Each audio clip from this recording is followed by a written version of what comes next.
Subscribe now and press the bell icon. Shri Krishna में तो वो काल बोल रहा है, इसने प्रतिज्ञा की है कि मैं कभी किसी के समक्ष अपने इस रूप में नहीं आऊंगा जो मेरा वास्तविक रूप है, जो अर्जुन को दिखाया महाभारत में। कहते ये मेरा वास्तविक रूप है ये। और ये क्या करता है, 1000 भुजा तक ये काल बना सकता है अपनी, इससे आगे नहीं। और ये 2 भुजाओं में भी रह सकता है, ये 4 भी बना सकता है। ब्रह्मा विष्णु महेश 4 से आगे भुजा नहीं हो सकती। देखिए ये 2 भुजाओं में भी आ सकते हैं, बना सकते हैं, 4 भुजा भी प्रकट कर सकते हैं, इससे ज्यादा नहीं कर सकते। और ये काल 1000 तक कर सकता है, 1000 से नीचे ये 8, 10, 2, 1, 4 कितने भी 2, 4 ये बना सकता है। 1000 से ऊपर नहीं कर सकता, ये 1 सेंसर तक कर सकता है।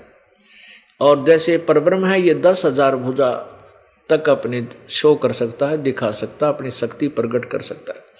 और परमेश्वर पूर्ण ब्रह्म कबीर जी असंख्य भुजाओं का तक अपनी भुजा बना सकता है। भुजा में शक्ति भी होता है, बाहु माने शक्ति, ताकत।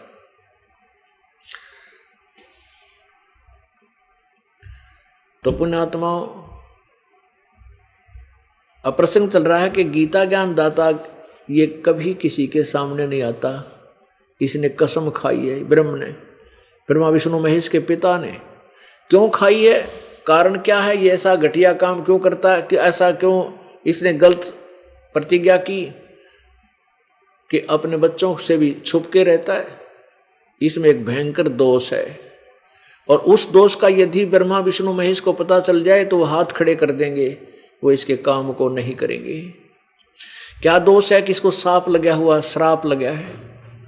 ब्रह्म को श्राप लगा है, इस क्षर पुरुष काल ब्रह्म को 1,00,000 मानव शरीरधारी प्राणियों के सूक्ष्म शरीर को तपतशिला, इसके लोक में तपतशिला 21वें ब्रह्मांड में, वहां भून कर उसमें से गंध निकाल कर ये प्रतिदिन 1,00,000 मानव शरीरधारी प्राणियों के सूक्ष्म शरीर के गंध को आहार करता है, खाता है।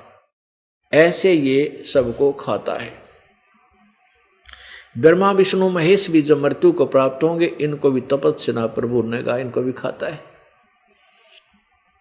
उसके लिए इसने ये प्रतिज्ञा कर रखी है कि मैं किसी के सामने नहीं आऊंगा, मैं अपने वास्तविक रूप में किसी को दर्शन नहीं दूंगा। क्योंकि यदि ब्रह्मा विष्णु महेश को ये पता चल जाए कि तुम्हारा पिता और ऐसे जुल्म कर रहा है, और वो तुम्हारे से ही ये पाप करवा रहा है, ब्रह्मा से के अंदर ऐसा गुण भर दिया कि सब जीव उससे प्रभावित हो गए और सब संतान उत्पत्ति करते हैं बाई फोर्स। ऐसी व्यवस्था बन गई कि जीव के बस का नहीं। जैसे किसी ने अब जैसे कोई छौंक लगा दिया कि रसोई में मिर्चों का, और वो मिर्चों की जो निर्गुण रूप से, निराकार रूप से जो उनकी प्रक्रिया कहाँ हुई, जाकर के जहाँ व्यक्ति बैठे थे दूसरे तीसरे कमरे में, और वहाँ जाके उनको जब वो मिर्चों की वो छौंक की लगी हुई वो वायु गई, एकदम जबरदस्त छींकें आने लगी। तो उनके बस की बात ना, छींकना है, वो रोक नहीं सकते उन छींकों को। ऐसे ही ब्रह्मा विष्णु महेश में को इन्होंने मिर्च की तरह गुण भर दिए एक एक। अब ब्रह्मा जी का गुण जिस पर भी प्रभाव डालेगा उसमें ये प्रेरणा हो जाएगी, और उस छींक की तरह ये रोक नहीं सकते अपनी विषय वासनाओं को। आप देखते हो, ठीक है, मानव समाज बुद्धिमान है, इन्होंने अपनी मर्यादा बना ली शादी करने की, अन्यथा ये पशु पक्षियों जैसा कर्म हो जाता। और कितने बलात्कार होते हैं सोच नहीं सकते ही। ये सब कारण क्या है कि ये जीव विवश है इन और काल के द्वारा करा दिया गया है अपने पुत्रों के माध्यम से। अब जैसे रजगुण ब्रह्मा में विषय वासना वाला गुण है, रजगुण है, जिसके कारण सभी प्राणी संतानों उत्पत्ति करते हैं। फिर विष्णु जी में कौन सा गुण है? विष्णु जी के अंदर गुण है सतीथि बनाए रखने का, एक दूसरे में ममता, मोह, संपत्ति में लगाव, ये जीव के बस का नहीं, किसी ने छोड़ दे, स्वप्न में भी नहीं छोड़ सकता, कितनी कोशिश कर ले ये मोह नहीं हट सकता या ममता नहीं हट सकती।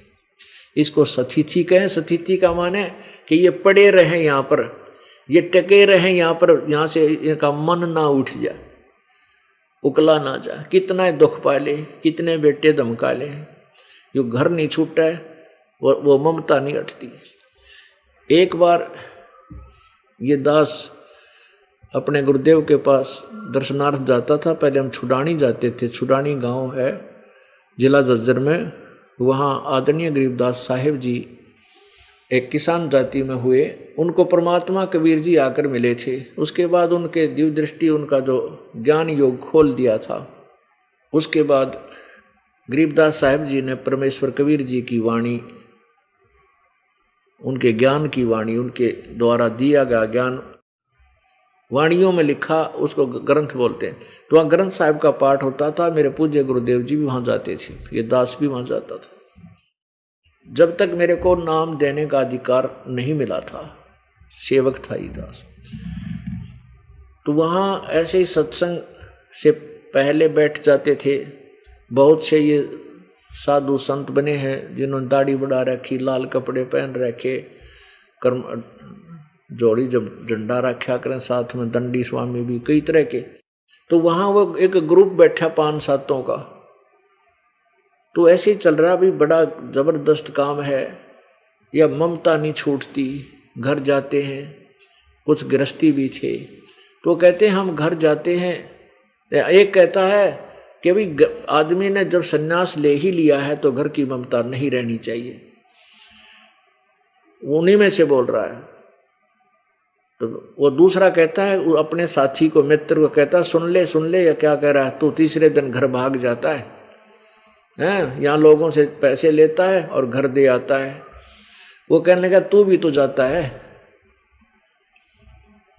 तो वो कहता हाँ जाता तो मैं भी हूँ। तीसरा कहने लगा भाई कुछ भी कहो, कहने को हम भी कह देते हैं, लेकिन ये ममता छूटती नहीं है, घर तो जाना ही पड़ता है। एक कहने लगा भाई फिर एक काम तो हो जाए, यदि हम घर जाते हैं और घर वाले हमारी पिटाई कर दें फिर तो ममता छूट सकती है।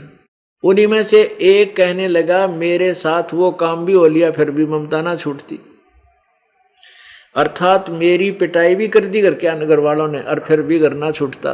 और बाबा जी भी बन गया, घर भी त्याग रखा, दाढ़ी भी बढ़ा ली, लाल कपड़े, सफ़ेद कपड़े, दाढ़ी, गले में माला भी डाल रहा हूँ, लेकिन फिर भी ममता ना छूटती। तो पुण्यात्माओं, ये जो मोह है, ये सतिथि बनाए रखने का जो गुण है, ये श्री विष्णु जी में काल ने भर दिया। ना विष्णु के बस की बात, वो विवश है, उसके अंदर गुण ऐसा कर दिया, उसको ऐसे ढंग से पैदा ऐसे कर दिया, उसके बस की बात नहीं है। अब शंकर जी के अंदर वो तमोगुण है जो संहार करता है। जरा सी बात पर क्रोधित हो जाते हैं, मारो मार हो जाती है। तो ये गुण जो है भगवान शंकर का है, जो जीव को चैन से नहीं बैठने देता। ठीक बातें कर रहे हैं, जरा सी बात पर तू मैं आजा, मुक्का मुक्की, छो गालम गाला, पता नहीं के कुकरम हो जाए।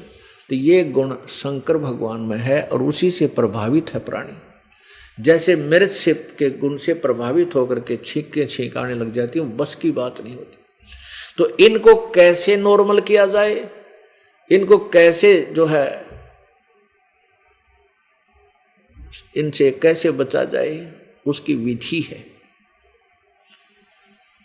उसका तरीका है कि हम पूर्ण परमात्मा कबीर देव जी की साधना सत्य करें, सत्य साधना शास्त्र अनुकूल, और धीरे धीरे ये काम, क्रोध, मोह और लोभ, अहंकार ये नॉर्मल होते चले जाएंगे, बहुत ही हल्के हो जाएंगे, और फिर धीरे धीरे ये हमें बाधक नहीं रहेंगे। पुण्यात्मा, जैसे कहते हैं, अर्जुन ने कहा है, पूछा भगवान आप तो कहते हो कि आसन लगा कर बैठ जा और साधना करे, नाक पर ध्यान लग गए, इतनी दूर इस आसन हो और मन को रोके। मन तो रोकना वायु को रोकने के तुल्य है, कैसे रुकेगा? तो भगवान कहता कि हाँ अर्जुन, मन को रोकना तो ये समझ लो वायु रोकना है, फिर भी अभ्यास करें। अब पुण्यात्माओं, गीता जी में 2 प्रकार का ज्ञान है।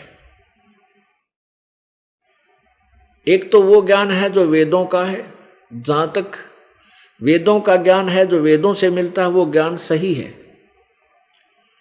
और जो ज्ञान काल ने अपनी अटकल बताई है और युद्ध करवाने के लिए बोला है, वो ज्ञान उस काल का ही अपनी सोच है। अपने आत्माओं देखो, हम भगवान शंकर से अधिक योगी नहीं हो सकते, अभ्यासी नहीं हो सकते, और न ही उससे ज्यादा हम ध्यान लगा सकते, ना समाधिस्थ हो सकते, ना योगी हो सकते।